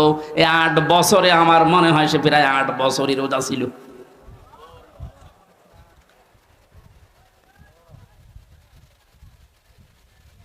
কোথায় পৌঁছিয়েছে তারা এই মানুষগুলো? আর উল্টা পাল্টা এখনো পর্যন্ত অনেক জালেমের দোসররা ধারণা করে যাচ্ছে যে কি করেছে যে আমাদের দেশ থেকে তাড়িয়ে দিল। কি করেছেন আপনি টের পাচ্ছেন না? আপনি যদি কিছু না করেন, আপনার শুধু আইনা ঘরের কারণে ফাঁসি হওয়া দরকার। কারণ মানবতার সাথে যেটা কত বড় মারাত্মক অপরাধ আপনি টের পাচ্ছেন না এখনো? যারা ছিল তাদেরকে একটু জিজ্ঞাসা করেন। ব্যারিস্টার ব্রিগেডিয়ার আমান আজমি ভাই শেষ পর্যন্ত এ কান্না জড়িত কণ্ঠে বলেছে যে আমি সূর্যের আলো কি এই 10-12 বছর দেখি নাই। এদিকে 1.5 হাত, ওদিকে 1.5 হাত। আমার যে মাটির নিচে ছিলাম ওখানে তাও তো এদিকে 3.5 হাত, এদিকে 2.5 হাত ছিল, আর আরো ছোট। এরপরও জালেমদের পক্ষে আপনি সাফাই গান, জালেমদের পক্ষে কথা বলেন। আপনি মানুষ, আপনারও বিবেক মরে গেছে। মজলুম অবস্থায় এখনো আছি, এখনো পর্যন্ত অসুস্থ, আমার শরীর এখনো স্বাভাবিক হয়নি, এখনো মুসাফির অবস্থায় আছি। দোয়া করছে আল্লাহ কিয়ামতের আগে কোন জালেম যেন এই দেশে আর ফিরে আসতে না পারে। আমরা যারা আছি এই দেশে এখন, আমাদের আলেমদের উচিত হবে নবীরা রসুলরা তাদের যে পরিচয়গুলো আল্লাহ তুলে ধরেছিলেন, নবীর কাজ কি, রসুলের কাজ কি, এই পরিচয়গুলো আমরা এখন জনগণের সামনে তুলে ধরবো। তাদের কর্মসূচি 6টা। কয়টা? তারা হালাল করতো পবিত্র জিনিস। আজ বাংলাদেশে হালাল করা লাগবে পবিত্র জিনিসগুলো, আর হারাম করতো তারা অবৈধ জিনিসগুলো। বাংলাদেশে এখন প্রত্যেকটা সেক্টরে এখনো পর্যন্ত হারাম জিনিস জিয়ে রাখা হয়েছে। এই এদিকে তাকান, যারা দায়িত্বে আছেন, অন্তর্বর্তীকালীন সরকার থেকে শুরু করে যারা এখন দায়িত্বে আছেন, এই মুহূর্তে আপনাদের সিদ্ধান্ত নেওয়া লাগবে এই জালেমদের সহযোগী যতগুলো ছিল প্রত্যেককেই ইমিডিয়েটলি এখনই ওদেরকে বহিষ্কার করা লাগবে। এটা সংস্কার যেহেতু চলছে, নবীদের কর্মসূচি 6টা ছিল, তার 2 নম্বর এটা হালালকে হালাল বলে বৈধ জায়গায় দিয়ে দেন। এই 17 বছর যারা বৈধ চাকরিতে উন্নতি পায়নি তাদের কাজ উন্নতির ওই জায়গায় দেওয়া লাগবে, আর যারা অবৈধভাবে আন্দাজে চেয়ারের পর চেয়ার পেয়েছে তাদেরকে নিচে নামানো লাগবে। ইসলামী ব্যাংক থেকে শুরু করে বাংলাদেশের যত ব্যাংকিং ব্যবস্থা, বিচার ব্যবস্থা, প্রশাসন, ব্যবসা, প্রত্যেকটি দিক আর বিভাগে যেহেতু সংস্কার আরম্ভ হয়েছে, এই সংস্কার ইমিডিয়েটলি কয়েকদিনের ভেতরেই করা লাগবে। এখনো পর্যন্ত এই হারামখোর যারা, এদের এই অভ্যাস এখনো যাবে না। বলছেন না হুজুর দোয়া করেন। নূহ নবীর চাই থেকে আমি বড় হয়ে গেছি। নূহ নবী দোয়া করেছিলেন না? কি বলেছিলেন? লা তাদারা আলাল আরদি মিনাল কাফিরিনা দাজ্জারা ইন্নাকা ইন তাদারহুম ইউদিল্লু ইবাদাকা ওয়ালা ইয়ালিদু ইল্লা ফাজিরান কাফারা। হে আল্লাহ, বহু চেষ্টা করেছি এদের পেছনে, 950 বছর দাওয়াত দিয়েছি। এদের যে চরিত্র, এদের আন্ডা বাচ্চা পর্যন্ত যেন জমিনে একটাও না থাকে, কারণ যেটা থাকবে ওর পেট থেকে যেটা আসবে ওইটাও হবে এরকম হারাম। এই জন্য জুলুমের পুনরাবৃত্তি আমরা আর দেখতে চাই না। এটা মারাত্মক একটা অপরাধ, সবচাইতে বড় অপরাধ এই গুম। এটা মানুষকে আপনি মেরে ফেলতে পারতেন, সংবাদ দিতেন যে লোকটা মরে গেছে। দেলাওয়ার ভাইয়ের সন্তানের সাথে নাটোরে যা করেছে আপনি কি জবাব দেবেন বলেন তো? মেরে লোকটাকে ঘরের ভেতরে আপনি আটকিয়ে রাখলেন, পরের দিন জানতে পেরেছে জনগণ, এটাও মোবাইল ট্যাগ করে যে অমুক জায়গায় মরে পড়ে আছে। এই বিশ্বাসঘাতক এই জালেমকে যদি এখন নাটোরবাসী মাফ করে দেয়, তো কি জবাব দেবেন আপনি আল্লাহর কাছে আর দেলাওয়ারের কাছে? বলেন, আপনার ছেলেটা যদি হয়তো আপনি টের পেতেন। আমি একটু টের পেয়েছি, তাই আমার মুখ দিয়ে বরদোয়া চলে আসছে। আমার মেয়েটা আমাকে আজ পর্যন্ত চেনে না। 3টা বছর আমার যোগাযোগ বিচ্ছিন্ন রেখে দিয়েছিল শয়তানরা। ওরে আমি 8-9 মাস রেখে গিয়েছিলাম, এখনো তো বয়স 4 বছর। আমার এখনো পর্যন্ত আমার কাছেও আসে না, আমার ডাকেও না, আমার কাছে আসে না। কারণ হচ্ছে মনে করো বিভিন্ন হুজুর আসতো, ওই রকম একজন হুজুর। আমি জেলখানা থেকে যেদিন বের হয়ে বাড়িতে গেলাম, আমার বলছে হুজুর আমাদের বাড়ি চলেন। আপনি হাসতেছেন, আমার মনের ভেতরে কত দুঃখ জানেন? আমার নিজের মেয়ে আমার চেনে না। যে জালেমদের কারণে, জুলুমের শিকার হওয়ার কারণে ওদেরকেও যেন ওদের বংশধররা না আসেনি আর বলে মাফ করে দেন। মাপ আপনি এই জায়গায় থাকলে আপনার মুখ দিয়ে মাপ বের হইতো না। কিসের মাপ? সংস্কার যখন চলছে, নবীদের কর্মসূচি 6টা, এই 6টার ভেতরে 1 নম্বরে এইটা যে হালাল জিনিসকে হালাল জায়গায় নিয়ে এসে বৈধতা দান করেন। সুতরাং এই মুহূর্তে বাংলাদেশের সবচাইতে বড় কাজ হবে, যারা এতদিন পর্যন্ত জুলুমের শিকার হয়ে ওই জায়গায় যেতে পারেনি, ব্যাংকিং ব্যবস্থা বলেন, বিচার ব্যবস্থা বলেন, প্রশাসন বলেন, ব্যবসা বলেন, আজ ওদেরকে ওই জায়গাগুলোয় পৌঁছিয়ে দেওয়া লাগবে। আর হারাম কাজ যেগুলো হারাম হিসাবে হারাম ঘোষণা দেওয়া লাগবে। হারাম এ দেশে নেই। এই কথা বলেন না কেন? বহু অবৈধ জিনিস অলরেডি বন্ধ হয়ে গেছে, সামনে আরো বন্ধ হবে ইনশাআল্লাহ। কোরআনে কারিম থেকে আবার বলছে, আল্লাহ রাব্বুল আলামিন জানিয়েছেন, হে পৃথিবীর মানুষেরা, 3 নাম্বার নবীদের কাজ ছিল সৎ কাজে আদেশ করবে, তারা অসৎ কাজে বাধা দেবে। আজ বাংলাদেশ জামাতে ইসলামীর সর্বোচ্চ দায়িত্বে যিনি আছেন ডাক্তার শফিকুর রহমানের দিকে আপনি তাকান। 4টা দিন এই লোকটার সাথে আমি এক ঘরে ছিলাম, কাশিমপুর কারাগারে। এটা মানুষ বলা যায় না, আমার মনে এটা ফেরেশতা। তার যে ঈমান কোন পর্যায়ে আপনি তার সাথে না মিশলে বুঝবেন না। মনে করছেন জামাত ইসলাম, না, কিসের জামাত? সে জামাতের ঊর্ধ্বে। লোকটাকে আমি একদিন বলছি, স্যার আমি তো 3 বছর আছি, আমিও যোগাযোগ বিচ্ছিন্ন, ওইভাবে বলতে পারি না, আমারে দেয় না। আমার আর মাওলানা মামুনুল হককে কল মোবাইল দিত না, অন্য সবাইকে দেয়, আমাদের দেয় না। হেফাজতের আরো যারা আলেম ছিল তাদের দিত না। ওনাকে দেওয়ার পরেই দেখলাম 4 তলায় দিয়েছে। দেখা করতে যে বললাম, স্যার এখানে একটা উপায় আছে, আপনি যদি অনুমতি দেন তাহলে আপনাকে এই কারারক্ষীদের মাধ্যমে একটা কায়দা করে মোবাইল এনে দিই, ছোট মোবাইল, আপনি কথা বলতে পারবেন চুরি করে। যে কি বললে? কার সাথে কথা বলবো? অথচ তার ছেলেটাও পাশের জেলে আছে, তার ছেলেও ডাক্তার, পাশের এক বিল্ডিং পরে তার ছেলে জেল খাটতেছে। কি হিন্দাল সার্কিয়া, কি শয়তানি নাম, উল্টাপাল্টা নাম দিয়ে মামলা করছে। তার স্ত্রী অসুস্থ হয়ে পড়ে আছে, সে যে একটু খবর নেওয়ার জন্যে, না কার সাথে কথা বলবো, আমার বলছে, হামজা আমি সবাইকে, আমার দল সহ সবাইকে আমি আল্লাহর কাছে দিয়ে এসেছি।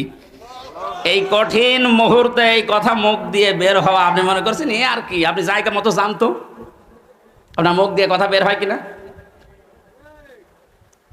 5 তারিখের পর থেকে এই লোকটার যে উদ্যোগ দেখতে পাচ্ছি আজ আমরা, সারা বাংলাদেশ সহ যে অ্যাক্টিভিটিস, যে কাজগুলো, সৎ কাজের আদেশ, অসৎ কাজে বাধা দেওয়ার জন্য যে ভূমিকাগুলো পালন করছে, আমার মনে হয় এভাবে যদি আল্লাহ চালায়, কিছুদিনের ভেতরে এটা আমরা দেখতে পাবো। এখন অলরেডি শুরু হয়ে গেছে। আল্লাহর দিনের ভেতরে মানুষ এখন দলে দলে পালে পালে প্রবেশ করছে, তাদের অন্তত বিবেক একটু জাগ্রত আছে। আজ বহু শিক্ষিত মানুষ, আমি কথা বলি তো মাঝে মাঝে, দেখি না, বলছে আর কি করব, জীবনটা নষ্ট করে ফেলেছে জালেমের কথা শুনে, বাকি জীবনটা অন্তত ইসলামের কাছে দিয়ে আখেরাতটা তৈরি করি। যেহেতু কোরআনে কারিমের ঘোষণা এইটা, হে নবী যখন আসবে আল্লাহর সাহায্য, তখন আপনি বিজয় দেখতে পাবেন, আর বিজয় আসবে, দলে দলে মানুষ ইসলামে প্রবেশ করবে। এটা এখন দেখতে বাকি আছে। শুরু হয়ে গেছে অলরেডি। 20% মানুষ এই দেশে দিন কায়েম হোক এটা চাইতো, কিন্তু এই 5 তারিখের পর থেকে আজকে 19 তারিখ, মাত্র এই কয়দিনে জরিপ পেলাম, অলরেডি 35% মানুষ এই দেশে এখন চাচ্ছে যে দিন এই দেশে কায়েম হোক। এভাবে চলতে থাক, দেখবেন 51% পার হয়ে যাবে অন্তত কিছুদিনের ভেতরে। আর 51% হয়ে গেলে দেশে ইসলাম কায়েম করা কোনো দাদা ঠেকাতে পারবে না। আমরা ওইটা দেখার আশায় আছি। কথা বলেন। নবীজির কর্মসূচি, আমি এক একটা শব্দের ভেতরে লক্ষ লক্ষ কথা, আমি এত ব্যাখ্যা করতে গেলে এই যে গলা বসে যাচ্ছে, মাইকটা আমার মন মতো হয়নি। 1, 2 নম্বরে প্রচণ্ড গরম, তো ভেতরে ঘেমে ঘাম গায়ে বসে যাচ্ছে, এই জন্য গলা বসে যাচ্ছে। বোঝা নামিয়ে দেবে, এটা নবীদের কর্মসূচির ভেতরে ছিল। বোঝা নামিয়ে দেয়নি আল্লাহ। এরপরে ছিল বন্দিত্ব অপসারণ করা। বন্দিত্ব অপসারণও চলছে আজ। আমার যা বিশ্বাস, এই দেশে যারা স্বাধীনতা চায়, যারা এই দেশে মানুষের মত প্রকাশের স্বাধীনতা একেবারে সব জায়গায় দিতে চায়, যে সবাই সবার মন মতো চলবা, একটা মানুষও যদি এই দেশে জন্মগ্রহণ করে সে এই দেশের বৈধ নাগরিক। জামাতে ইসলামী বাংলাদেশের কেন্দ্রীয় আমির যিনি ডাক্তার শফিকুর রহমান ঘোষণা অলরেডি দিয়ে দিয়েছে, এই দেশে আমরা সবাই এক পরিবার। সুতরাং জালেম যারা বাইরে চলে গেছে, জালেমরা যেন কিয়ামতের আগে আর না আসে। বলেন, সবাই যেহেতু আমরা এক পরিবার, একটা পরিবার যেভাবে থাকে আমরা এদেশে এখন ওইভাবে থাকতে চাই। রাষ্ট্র সংস্কার অলরেডি চলছে, বন্দিত্ব যারা ছিল এখন তাদেরকে মুক্ত করার এই সংস্কারও চলছে। বিনা কারণে যারা বিনা বিচারে আটক অবস্থায় ছিল, আল্লাহ যেন এটাও তাড়াতাড়ি খুব দ্রুত করে দেন। বলেন আমিন। নবীদের এখান থেকে আমরা যারা উম্মত, তাদের 4টা কাজ এই মুহূর্ত থেকে শুরু করা লাগবে। 1 নম্বরে আল্লাযিনা আমানু, যারা ঈমান আনার দরকার আমাদের এখন। ঈমান এখন বলেন আমার ঈমান নেই, মানে আমি মুসলমানের ঘরের সন্তান, আমার বাবা ঈমানদার, দাদা ঈমানদার, আমিও ঈমানদার না। ঈমানদারের প্রকাশ হচ্ছে আল্লাহর কোরআনে যে নিয়ম নীতিগুলো আছে ওইগুলো বাস্তব বিশ্বাস করে দেখানো। এটা এখন দেখাতে পারবো না ইনশাল্লাহ। কোনো কিছু নেই সামনে, যে জালেমদের কাছে আজ 14 বার অনুমতি নেওয়া লাগতো, ওই জালেমরা এখন অনুমতি নিয়ে পা ফেলবে ইনশাল্লাহ সামনে। গতকালকে গিয়েছিলাম ফরিদপুরে, মাসখানেক আগেও ছিল আমার মাহফিল ওই গ্রামে, অথচ জালেমদের 14 জায়গায় অনুমতি নিয়ে আমার উঠতে দেয়নি, বলে না ওনারা বাদ দিয়ে। অথচ গতকালকে যাওয়ার পরে সভাপতি আমারে বলছে, হুজুর যে জালেমগুলো বাধা দিয়েছিল ওরা এখন বলছে হুজুরকে এবারে এনে দিন। আল্লাহ তুমি তোমার কোরআনে কারিম এই দেশে কায়েম করে দাও, এটা আমরা দেখতে চাই। আল্লাহুম্মা আমিন। লা ইলাহা ইল্লা আনতা সুবহানাক ইন্নী কুনতু মিনাজ জালিমিন। রব্বানা যালামনা আনফুসানা ওয়া ইল্লাম তাগফির লানা ওয়া তারহামনা লানাকুনান্না মিনাল খাসিরিন। রব্বুল আলামিন, সারা জীবন অপরাধ করে জীবনটা নষ্ট করে ফেলেছি। হাত ওঠায় কথা বলবো ভয় করে, লজ্জা করে। যেহেতু তুমি স্বাধীনতা আমাদের এনে দিয়েছো, এই দেশটা তুমি মুক্তভাবে কথা বলার পরিবেশ দিয়েছো, আল্লাহ তাআলা তোমার আইনগুলো এদেশে মুক্ত করে দাও। চর্ম চোখে যেন দেখতে পারি তোমার কোরআন দিয়ে এই দেশটা চলছে। আল্লাহ কোরআনের এই আয়োজনে যারা আঞ্জাম দিল, এই মানুষগুলোকে কবুল করো।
বড় স্বপ্ন দেখি আল্লাহ দেশটাকে নিয়ে, বড় সাত জাগে তোমার কোরআনের আইন দিয়ে দেশটা চলছে, এটা দেখা। জীবনে কিছু যদি তোমার ভালো না লাগে, হাজার হাজার বান্দা বান্দীদের দোয়া কবুল করো আল্লাহ, এটা দেখে মরার তৌফিক দাও।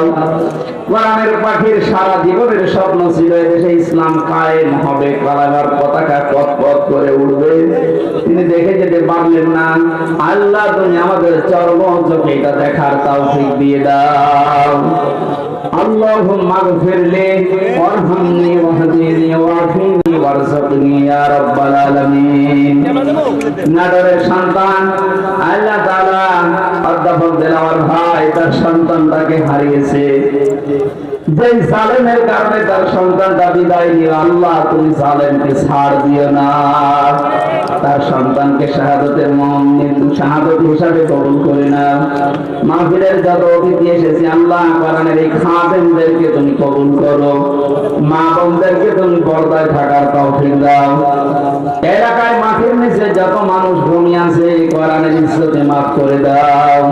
আগামীতে অনুষ্ঠানটা কোরআনের প্রচারের জন্য বিশাল আকারে কবুল করো। তখন কার কাছে আজরাইল আসে জানি না। রব্বুল আলামিন আবার বলছি, তুমি জালেমদেরকে আর এই দেশে প্রতিষ্ঠা দিও না। আজরাইলকে দেখে যেন বলতে পারি লা ইলাহা ইল্লাল্লাহু মুহাম্মাদুর রাসূলুল্লাহ। খ্যাতনামা ইসলামিক স্কলারদের বক্তব্য শুনতে আমাদের সঙ্গেই থাকুন। নিয়মিত আপডেট পেতে সাবস্ক্রাইব করে বেল বাটনে প্রেস করুন। Rosni 24. Enjoy the Holy Quran.